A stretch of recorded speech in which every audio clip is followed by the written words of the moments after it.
आज मैं ये सम्राट अशोक के बारे में थोड़ा सा बताती हूँ। बहुत छोटा है। दान के ऊपर। सम्राट अशोक मृत्युशैया पर थे। अपनी समस्त संपदा दान देने के बाद भी उनके मन में एक असंतोष का भाव बना रहता था।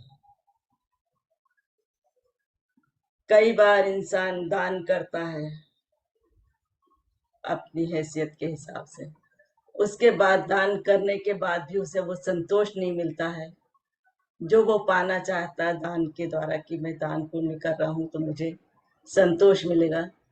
कई बार उसके साथ ऐसा नहीं हो पाता। तो यहाँ सम्राट के साथ भी वही हो रहा था कि इतना दान करने के बाद भी उसके मन में असंतोष था। भगवान बुद्ध के आह्वान पर उन्होंने कपड़ों, मुद्राएं दान देने का संकल्प लिया, परंतु संकल्प पूर्ण होने से पूर्व ही वे रुग्ण होकर क्षुब्ध रहने लगे, दुखी रहने लगे। उन्हें यह समझ नहीं आ रहा था कि ऐसा क्या करें जिससे अंतर मन में तृप्ति और संतोष का भाव आए। राजकोष का धन भी धीरे धीरे कम होता गया। संकल्प पूर्ति हेतु सम्राट अशोक ने निजी वस्तुओं का दान देना आरंभ कर दिया। एक दिन उनके पास संघ से एक भिक्षु आया। उस दिन सम्राट अशोक के पास दान देने हेतु कोई भी निजी वस्तु नहीं थी। दुखी मन से उन्होंने पास में रखा हुआ आंवला उठाया और उसे भिक्षु को दान में दे दिया।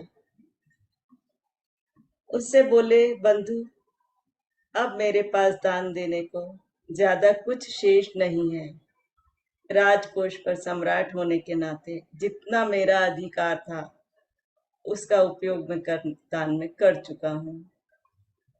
अब तुम केवल इसी छोटे से फल को स्वीकार करो।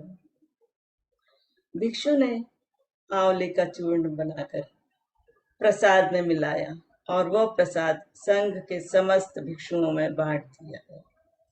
हजारों भिक्षुओं की तृप्ति हुई। ये जब समाचार सम्राट अशोक को मिला, उसे सुनकर उनके अंतर मन में तृप्ति का भाव आ गया, जो उन्हें सहस्त्रों स्वर्ण मुद्राएं दान देकर भी प्राप्त नहीं हुआ था। उन्हें अनुभव हुआ कि दिए गए दान का संतोष उसमें निहित परिस्थितियों के आधार पर मिलता है, ना कि उसकी विशालता के आधार पर। तो दोस्तों, ये सम्राट अशोक के साथ जो हुआ वो हम लोगों के साथ भी कईयों बार होता है। तो थोड़ा हमें इस पे विचार करना है कि हम ऐसा क्या देते हैं जिसकी वजह से हमको संतोष मिलता है। तो आज मैं अपनी वाणी को यहीं विराम देती हूँ। Over to you sir. जी, थैंक यू सो मच। बहुत ही अच्छा ध्यान। और जो सम्राट अशोक की स्टोरी थी उसे बहुत अच्छी बात समझनी है कि हमें लाइफ में कभी कभी ऐसा लगता है कि हमारे पास कुछ भी नहीं है, लेकिन अगर हम ध्यान से देखें तो हमारे पास बहुत कुछ होता है। तो बस आप में से कोई भी अगर कुछ भी अपना अनुभव या कोई भी प्रश्न या कोई भी अपनी बात रखनी हो तो 5-10 मिनट का वक्त लेंगे, उसके बाद में सेशन को समाप्त करेंगे। कोई भी अगर कुछ भी बोलना चाहता हो तो। आत्मवंदन सर। आत्मवंदन मैम। बहुत अच्छा लगा ध्यान, और बहुत अच्छे अनुभव भी हुए। और आपने बताया ना, देने से मतलब खुशी और आनंद, दूसरों को देने से जो खुशी अंदर शांति आती है, उससे बड़ी शायद और कुछ नहीं होती है। मतलब प्रेम देना, खुशी देना, यही शायद सबसे बड़ा दान है ना, दूसरों का कल्याण करना किसी भी माध्यम। मैडम, आजकल क्या हो रहा है, मुझे जब मैं ध्यान में बैठती हूँ, कोई ना किसी का फेस आ रहा है कि इसको ध्यान करा हो। ऐसा क्यों हो रहा है?